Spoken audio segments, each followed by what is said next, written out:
Hello, today I will tell you how to bring out the dominant side of the personality in your woman or your potential queen, let's say. You know that I believe that our personality is a subject to change because there are a lot of little personality embryos in ourselves, and with the right nurture, you can make this little embryo into a big personality that would be the main personality of the person. And you can argue with that, but I have seen many people change depending on the partner they were with. And I think everybody actually, that's an interesting thought. But let's see how you could do it. You might be in a relationship and secretly wish that your partner was dominant and that she is submissive by nature and that there is no way to change it, and you have tried. And I've heard that a number of times, that you have tried to explain to your partner that you are submissive and that you would like her to be dominant. And she would try for a few hours or days, and then she would fall back into the old habit. How do you make somebody dominant? You don't need to change them. It's in them already, and you have to understand that it's in them somewhere. You just have to let it come out and grow. By being, number one, you have to be submissive in front of them. More submissive than them. Does it make sense? Say, if you are talking to your girlfriend and she's saying, so what do you want to do next weekend? And you say, well, I don't really know, and that's not good. That's not being the right submissive type. But what you could say, I don't really know, but there is this option, this option, this option, and we can go to the movies. And then she would say, okay, well, I think... I don't know, what do you feel like doing? Well, it's up to you. So she makes the choice. Now, she made the decision. She's already the decision maker. Now let her make more decisions and get her into the pattern of making decisions. Because you present her with the information and she is there to choose. She is the one in control of what you're going to do. Then she's asking, so what movie do you want to see? And you tell her, well, I don't know, what would you enjoy? There is this movie, this movie, this movie, and this movie. And this movie is a scary movie, this movie is a funny movie, this movie is a drama, and what do you feel like watching? She makes the choice again. And that makes her happy, but you're not pushing her into it, you're just presenting her with the options. And being dominant is not necessarily saying, like, hey you, doormat, come here, we're going to watch a movie today, you are to escort me. That sounds dominant, but I did all the work of finding out what movies are there and making the decision to go to watch a certain movie. Instead, why not make your so-called doormat or knight or whatever you like to call it, husband, do all the work, do all the research, and let you choose, let you be the real queen.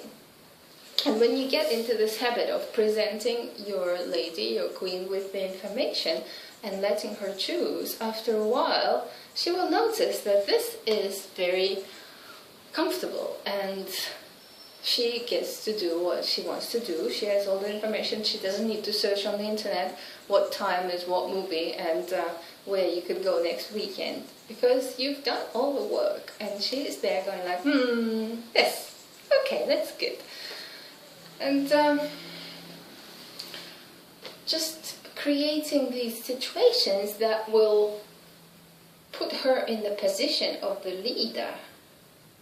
Say you got a situation at work, or some personal situation with a friend, or with your mother, or with anything, and you really feel that you know better what you should do, but just putting her in control of the situation, describe the facts to her and ask her for advice, and accept her advice unconditionally.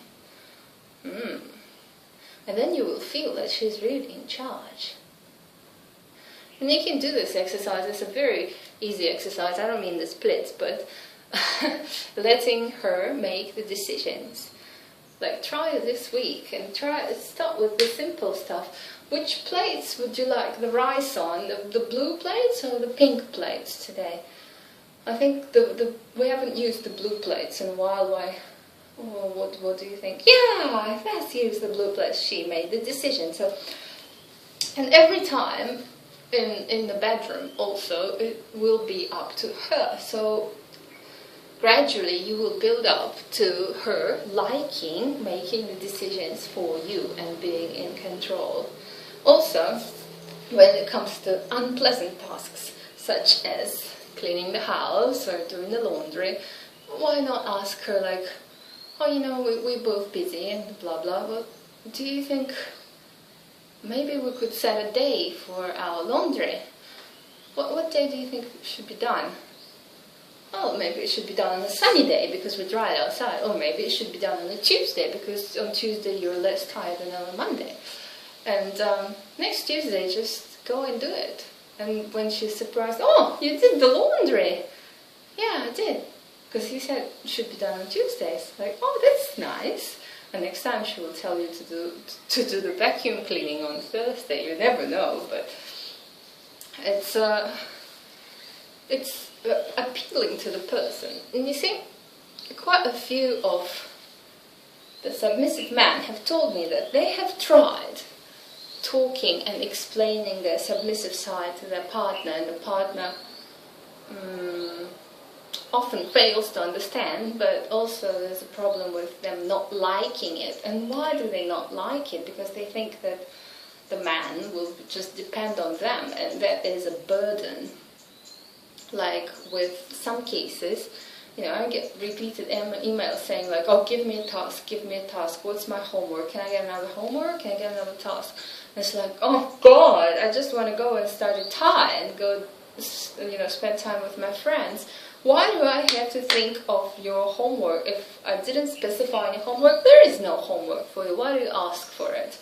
That is a burden. In that case, I don't want to be in control. Why? Because it's not being in control, it's you being in control of me. Always asking, can I get this, can I get that? And asking a bit too much of the attention when one does not want to give you attention, not because she doesn't like you or because she's not thinking of you. She's just thinking about something else. So asking for orders and asking for homework is trying to control the one who should be in control. If you get a task, great, do it. And sometimes you do.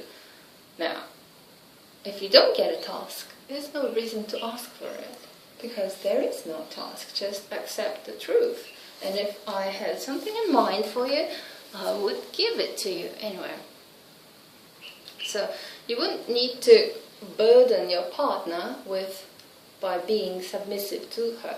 And women would say like, oh, it's easier to be with a dominant man because he makes all the decisions and he leads. Why? Do we really not want to make the decisions? We do want to make the decisions, but we don't want to do all the work to make the decisions. And girls fail to understand that you don't need to do all the work. He does all the work, you make decisions. A lot easier. Plus, you're the one in control.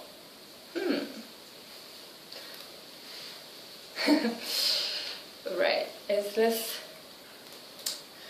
sort of, I try to keep it very simple and so that you can relate to it perhaps. That any woman, when you find the right approach, she can awaken this controlling her in her current personality. And the woman you're currently with, or the woman in your office that you think is cute, she might be as dominant as me. If you tell her and show her, not directly, but indirectly, what it is like to be in control of a man and what she can get out of it. And it's all about appealing to the other person's needs, right? It's not coming up to your wife and saying, hey, we've been married for 5 years now, but there is something I want to tell you. Until now, I've been secretly fantasizing of being spanked by this imaginary woman. So, ooh, yeah, that's the reaction you are going to get in her brain. And she'll say, okay, tell me more. So you don't like what I did to you? Yeah, I do like it, but still, I like from when I was a teenager, I have these fantasies of, say, I don't know, like kissing a woman's feet, or perhaps her tying my arms behind my back and putting me on the floor and stepping on me.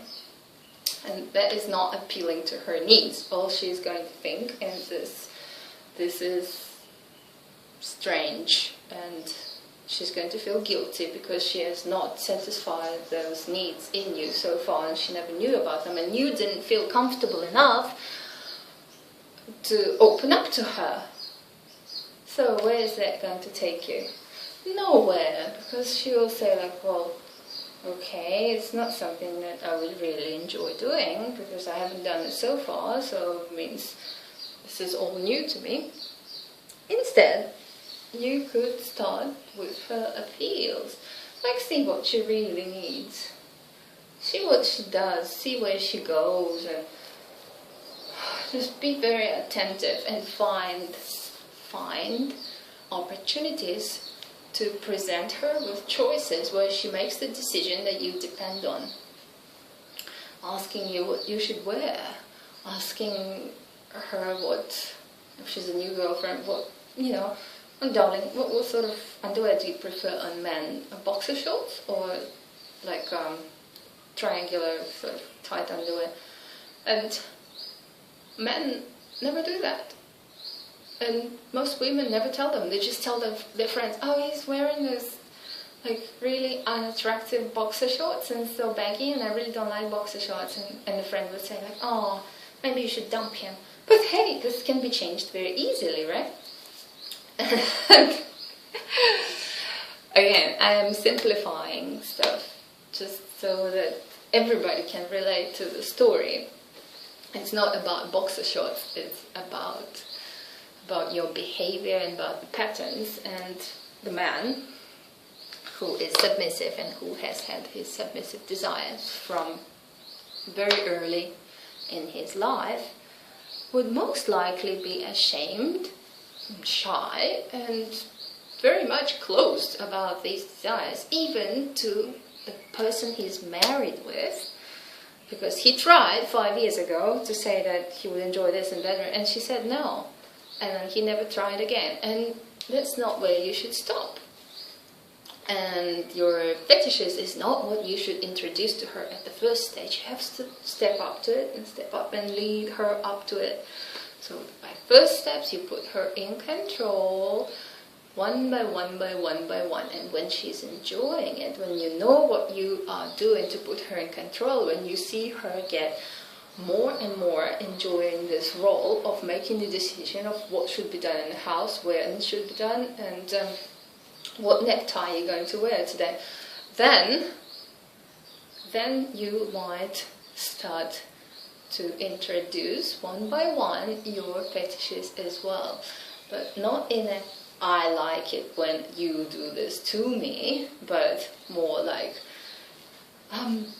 did you ever feel curious what this would feel like? And just create a situation where she would feel that she's in control, maybe being a bit, even dramatizing it. And you know, when I was 16 and very innocent still, 15, 16, and when some guy who was submissive and who was 5 years older than me, he would turn up with a pair of stockings. I said like, oh, is that for me? And he said like, no, that's for me. And I said like, yeah, right. And then he said like, but you would never make me wear it. And I said, oh yes, I will. And that was him playing with my innocent mind. And of course I made him wear the stockings. And he ended up being very satisfied and happy, and I was happy because I saw that like, hey, this is fun, and it's fun for both of us because, you know, I'm enjoying my power of making him do it, and he's enjoying. I wasn't sure what he was enjoying because I didn't know about the fetishes. It was in me, but yet not at that sexual level yet. So, and then I think it was something like, it was a pair of shoes, and they were a bit too big for me. We got new shoes, and he said like, well, they won't be too big for me, and I said like, hey, yeah, I'm gonna make you wear them now. And then he said like, no, you're not gonna do that. And I said like, oh yes, I am. And I ran after him in the house and forced him down to the floor and put the shoes on. And they were high heel shoes like that, platform shoes, and said like, okay, you're not gonna take them off, and we're gonna drive to the supermarket. You can stay in the car. And I was like, no, we're not gonna do that. It's like, yes, we are. And that was starting to become really fun. And that was the introduction, not the shocking introduction, but sort of soft introduction into the whole fetish complex. And then it got more and more and more. And at the end, when I look at it, he was some really smart guy who would do that. And he was only, what, if I was 15, 16, that he would be 19, 20 probably. And yeah, and then I got a strap-on for my birthday too, and I thought it was really fun, but I didn't realize at that time what it was all about. And everybody was happy, and it could be any other girl instead of me, because the way he introduced it to the girl, it was more like very normal. Very normal, nothing kinky about it, more like a game, and very comfortable, and you didn't feel like, oh, if I'm going to do this, I'm going to be the pervert. No, it wasn't even sexual as it seemed, although the indicator showed that it was to some of us, but then it gets into the loop when you see that the other person is excited by certain things and you get excited by them, and it turns into the loop, but you get excited from the reflection of them for being in control and forcing him to wear the high heel shoes or the stockings. It's a bit of a personal story, but hey, this is all the past. And we're past 18 minutes. Okay,